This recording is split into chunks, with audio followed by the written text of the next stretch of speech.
Tony Moreno, Republican running for mayor of Pittsburgh. Why are you running for this office? I worked with the city of Pittsburgh Police Department for 24 years. I'm originally from Southern California in Whittier, which is just south of downtown LA. I moved here because I wanted to be a police officer in the city of Pittsburgh. And once I started doing that police work, you kind of realize how government operates. And after all this time coming in and trying to fix problems that they told me that were broken and how to fix them, nothing was getting fixed. Nothing was getting done. And I realized it starts from the top. You just can't be a chief of police and fix the police department. You have to, the person at the top leads the way. So 5 years ago, I started running for mayor, and it wasn't just a civics lesson. It was a lesson in how politics in Western Pennsylvania, and particularly the city of Pittsburgh, works. Mm-hmm. So now I know where all the things are broken, where all the money is misspent, all the players involved, and nobody's fixing it. And I was trying to go forward and just go to council meetings and go to civic meetings in the communities and tell them what was going on and show them what was happening through the budget. And it just wasn't moving the needle. And I decided I need to do this again and really allow the people to see what is happening and why they aren't getting what they're supposed to out of their tax dollars.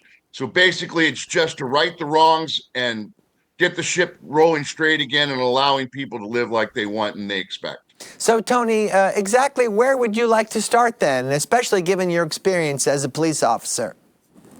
Well, it's always public safety first. It's the first responsibility of a mayor is to make sure that the people that he's governing are safe, and that's how their tax dollars are being spent.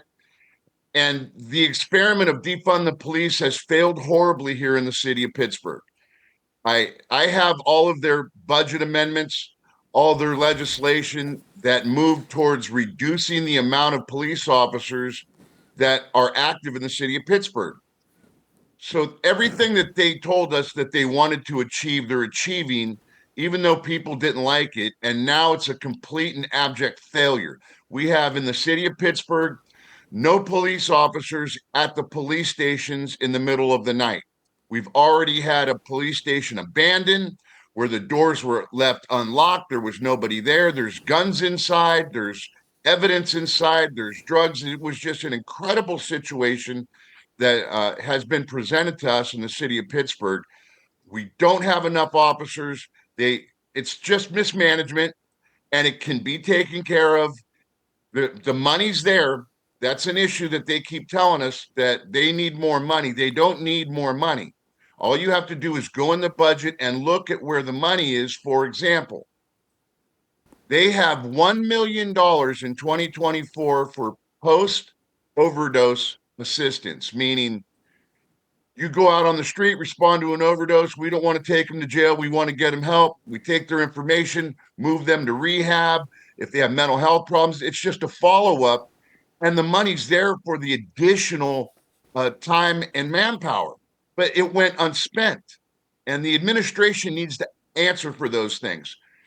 Co-response for crisis calls, for mental health calls, the things that they talked about for so long that I've known have planned for since 2012 to have mental health professionals go with the officers and respond to mental health calls instead of having a law enforcement response. We can transfer that to social worker response. There's $550,000+ in the budget for that went unspent.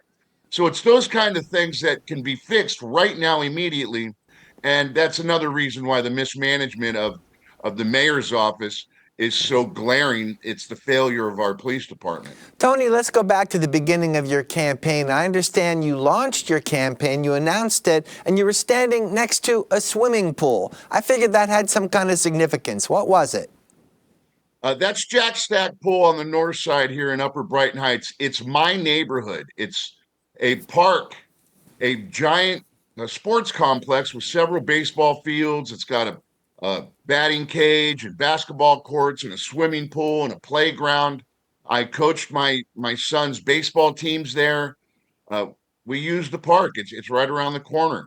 It's one of the parks that they chose to open because for some reason the city can't open all of their swimming pools Hmm. because of mismanagement. But they chose this one, and part of the rules for opening it was to have a police officer present. Hmm. They have cameras on for the real-time crime centers.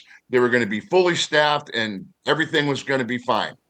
Well, in 2023, a mother of four from Wilkinsburg was visiting her sister who lived on the north side. They walked up to the pool. An argument broke out. The woman and her family left. The fight carried outside of the pool, right there at Jack Stack Pool on July 13th. It was a packed, everybody was there playing. It was wonderful. It was beautiful. Uh, they decided to leave rather than continue with the fight. Well, the city paid lifeguard leaves the pool, gets in his car, drives down the street, and shoots that woman in the face in front of her children. There's a confession, a body camera confession. There's 8 cameras around that pool. There's 4 house cameras that are near the corner. Hmm. There's been no explanation, but the city ruled that it was a self-defense. That Mm. lifeguard shot 10 rounds, all 10 rounds, shot her sister in the neck. Their children are traumatized. It's a horrible thing. There's 2 different stories out there, but nobody knows because they locked it up under an internal investigation. The police are hiding the results of it. The city, Pittsburgh residents deserve to know what happened. And those people need to get the victim services they need. Their kids are traumatized. So I make stances. I put my flag down and I make statements when I do things. And being at Jack Stack Pool was important because transparency and accountability is lost. The rule of law is lost. Hmm. We we have people getting murdered in our parks in front of everybody on camera, and it's all covered up and we can't see it. So it's important to me that we pay $10 million for those cameras. Why aren't we Hmm. using those to make sure that the city of Pittsburgh gets what they paid for and they understand what really happened? Tony, I know this would interest you as a former police officer. What's been found out about the history of this lifeguard, his background? How did he get this job in the first place? Nothing. There's only on my end, because I'm connected to people involved with the family and their lawyer. There's been nothing told to them. There's nothing but a speculation. There's a fuzzy camera because somebody was talking about it in a place. Nobody knows anything. And this is the whole point. Nobody knows what happened. Nobody knows who this person was, what why he was involved with the family in the fight, why he got in his car and Hmm. left his position. Nobody knows anything. There's been things that have been said that perhaps it was a security guard. Well, it can't be a security guard because the city of Pittsburgh promised us they were going to have a police officer at every Hmm. pool during its hours of operations. So there's so many questions that just remain unanswered. The current chief of police, acting chief Ragland, can answer those questions. He's the one that put them all under Office of Municipal Investigations, uh, an investigation there, which locks up the videos. He can release them. It's over as far as the charges are concerned. They said it was self-defense, so that's done. They can release all the information now, and they refuse to, and that's a problem. I mean, this is what we do as a government: is make things apparent and visible for everybody to see. Tony, let's talk some more about your campaign. And again, when you launched it, you promised what you called innovative recruiting techniques in order to get more officers. Give me an example. Well, I've talked to several people that have taken jobs outside of the city of Pittsburgh that wanted to work inside of the city of Pittsburgh. The city of Pittsburgh is not a place that anybody wants to come to work for because of their working conditions. They also don't recruit out of the military anymore. And it's a strange structure to me because the people that are willing to serve their country and give their lives up and be structurally sound and follow a set of rules and regulations as ordered sounds like somebody that I want responding when I need help. The Hmm. city of Pittsburgh decided they don't want to recruit from the military. So there's this odd thing that happened during COVID. They put on mandatory COVID shot if you want to work for the city of Pittsburgh. If you didn't take the shot, they weren't firing you as a police officer because they were afraid for that battle. But what they did is they made it so you can't get promoted and you can't get special schools. You can't get anything. First and foremost, they're recruiting, and part of the recruitment effort says it's mandatory that you have your shot for the COVID-19 vaccine. That's what they call it, a COVID vaccine. And a lot of people are not coming specifically because of that. The next thing is pay. You're getting paid more. It's not about the money in the city of Pittsburgh. We have the money set aside for uh, law enforcement, for public safety. It's there. They just alter how they spend it. So we need to come in within about the top five average pay. We don't need to pay everybody the most. We can't afford that, but we need to be competitive with pay. So we could bring that up. We could bring the average up. I think the number's about $10,000 more. That's according to the union. That's what makes it more enjoyable to come to the city, or viable to come to the city of Pittsburgh. Put a points plan in progress. They give you an extra point if you're a city resident. But what we need to do is keep trained officers here. We need to hire them and keep them. So put a process where if you live in the city of Pittsburgh for 5 years and you're able to take the test, you get another half a point added on, because they break down the point system for promotion in very tiny increments. It's the percentages are very close. Then for 10 years, you can't make commander until you've been on for 10 years and make that another half a point. So you make it worthwhile to live in the city and work in the police department. And I'll tell you what we're going to do with public safety. But then as far as our pensions are the worst. We can change the pension process to at least give a cost of living raise and continue to make sure that the spouses of the pension receiver gets that adequately when the person passes away. I'm going to consolidate all of public safety under public safety, so we're not negotiating with different branches for pay rates.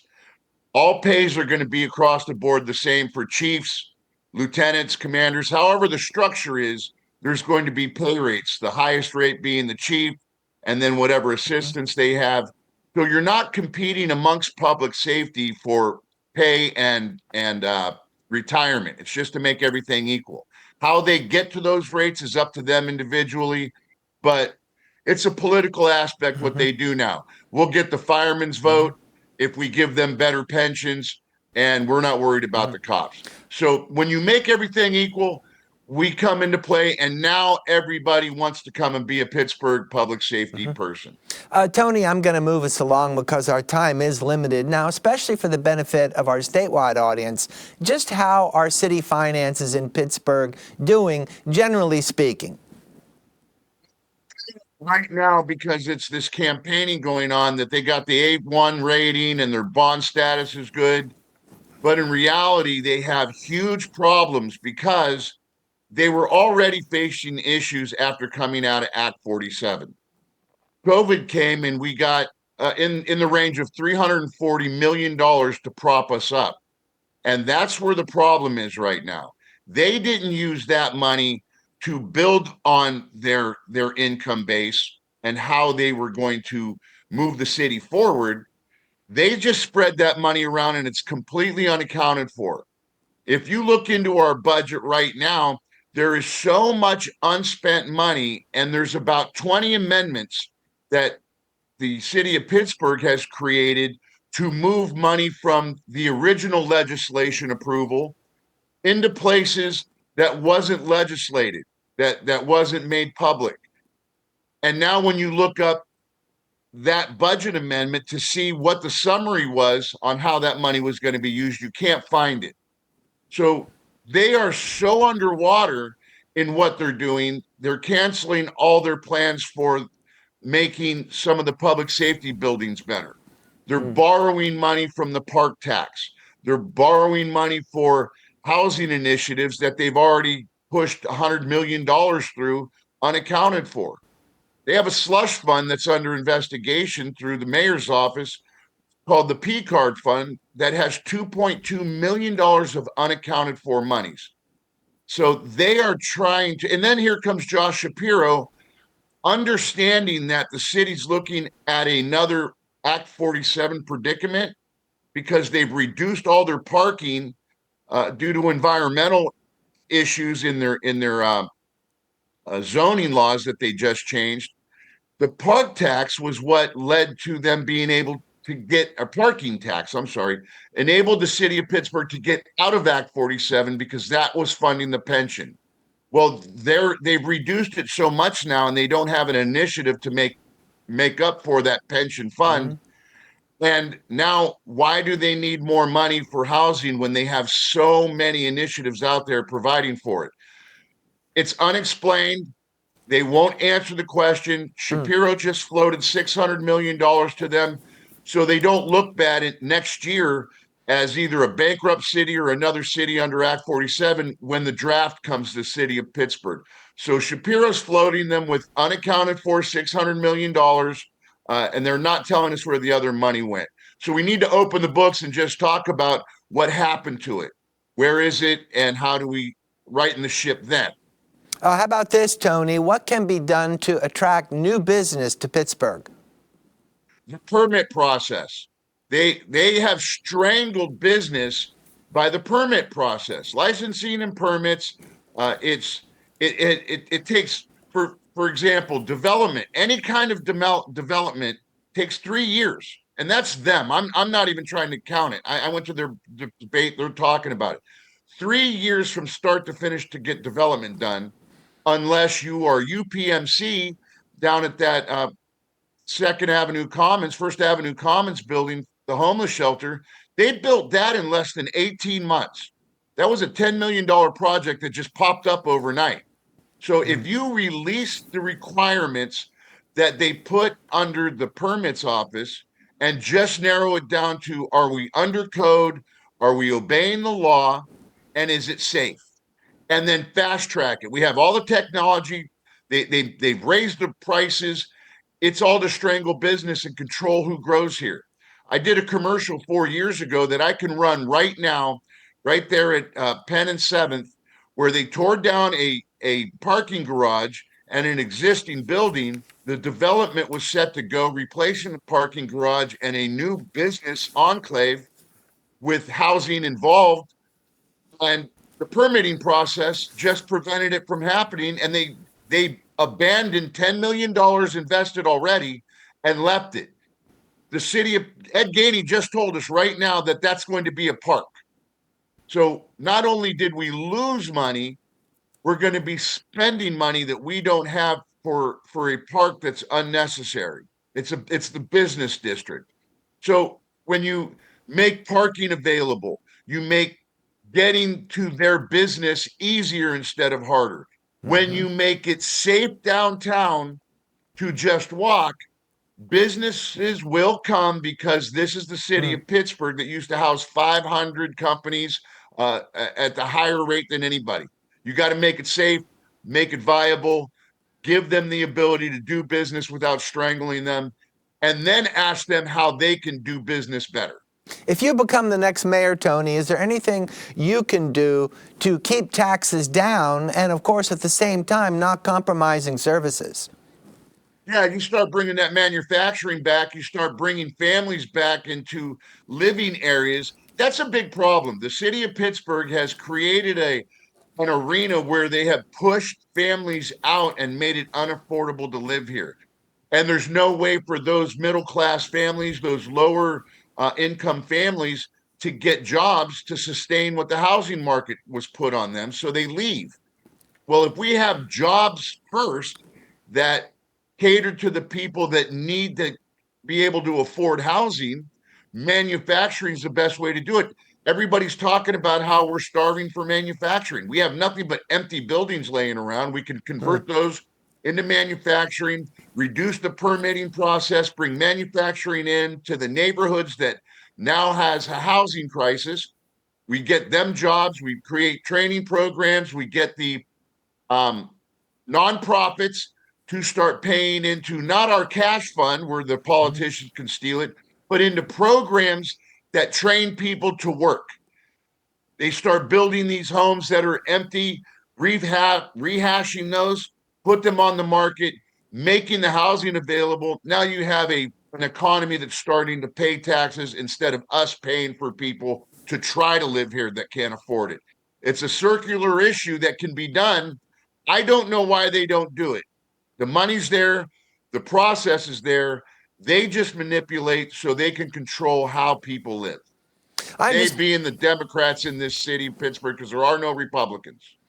Tony, I understand there's a housing policy that would require reserving a percentage of affordable units for lower incomers. Can you tell me more about that? Yeah. Currently, there are several federal lawsuits from developers, and I know developers are the boogeyman, but they are the people that are building in our city right now. We could change that, but they rightly have a lawsuit saying that AMI and inclusionary housing is unconstitutional.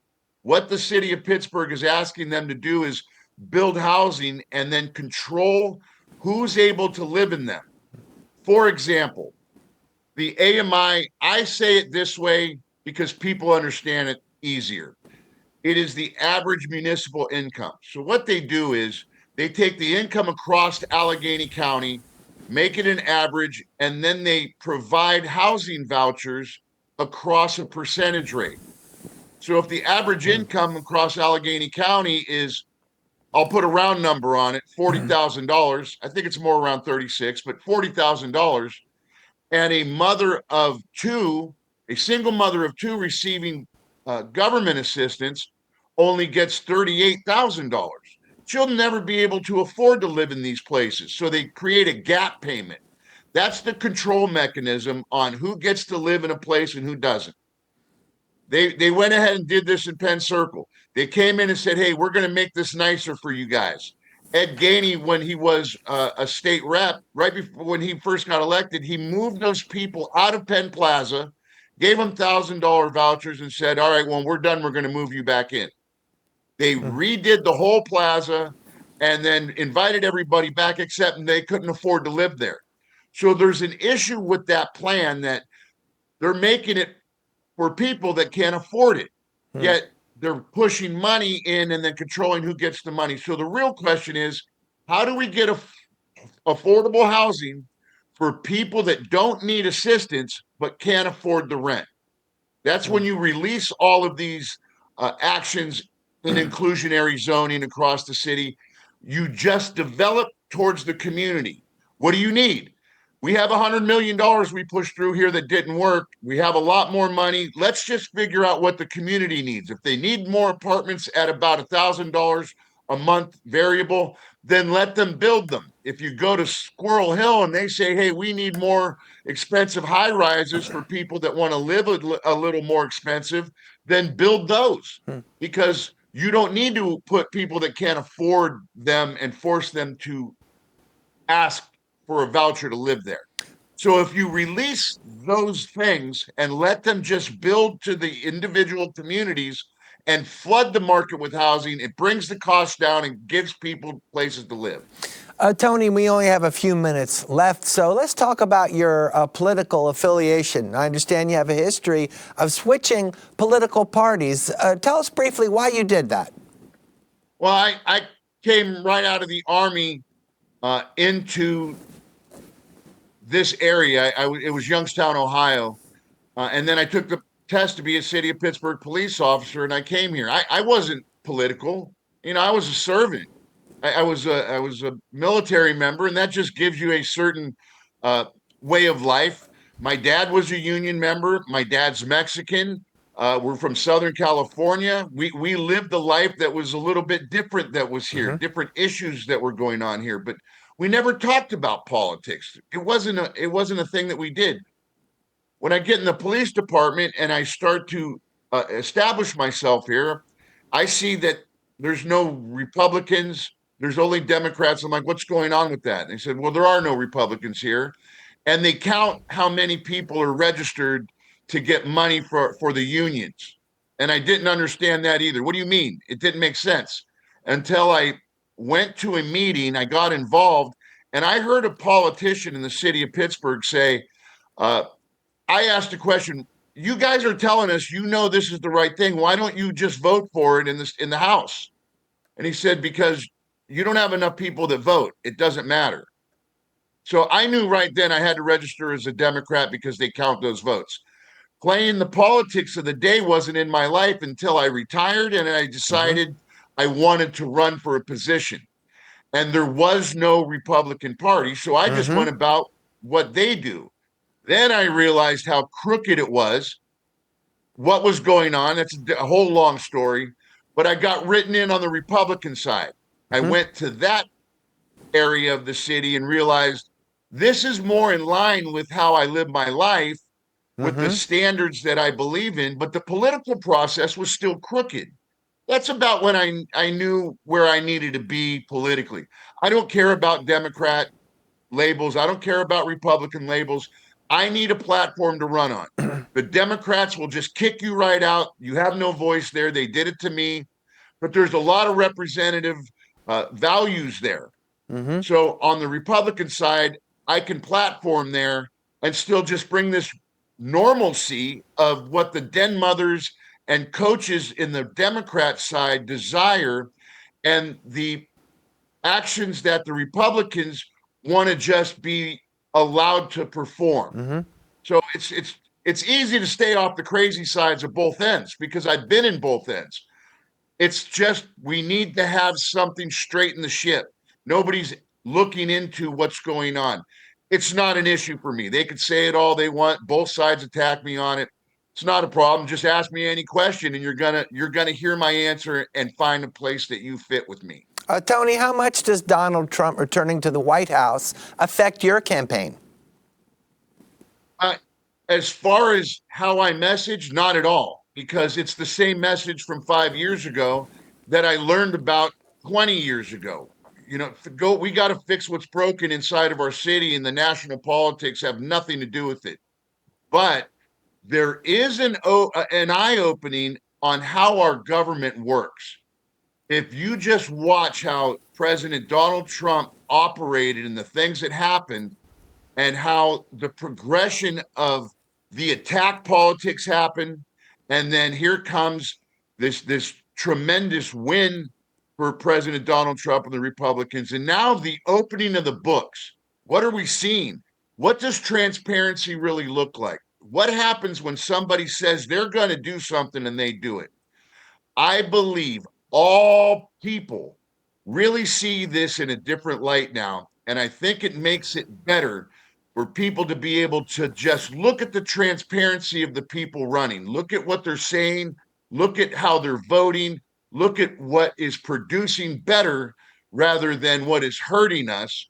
And I believe Donald Trump winning and it causes the Democrat Party to take an inner look at themselves, and now that's created just an inner fight. The Democrat Party's in an inner battle right now. You see it in the city of Pittsburgh. They're in a war amongst themselves about their standards of living, and we just got to sit back and watch it happen. And I don't think it's an issue for me. Tony, we only have about 30 seconds left in our interview. Use that remaining time and tell Pittsburghers why they ought to vote for you in May's primary. Pittsburgh, I believe I will be your voice for the truth and transparency. I want you to vote for me because I am going to tell you the truth. I'm going to show you where your money's spent. I'm going to ask you where you need these things done. I'm going to give you a police department you deserve. I'm going to bring back Pittsburghers to the city because they can now work here, live the way they want, and not be forced into a situation because this is where they're from. And all of those things will help prop up the city of Pittsburgh, and everybody will get the things they deserve and need. Please, Pittsburgh, consider me for your vote. Take the politics out of it, and let's just look at the truth. Thanks. Tony Moreno, Republican, running for mayor of Pittsburgh. Thank you for your time. Godspeed.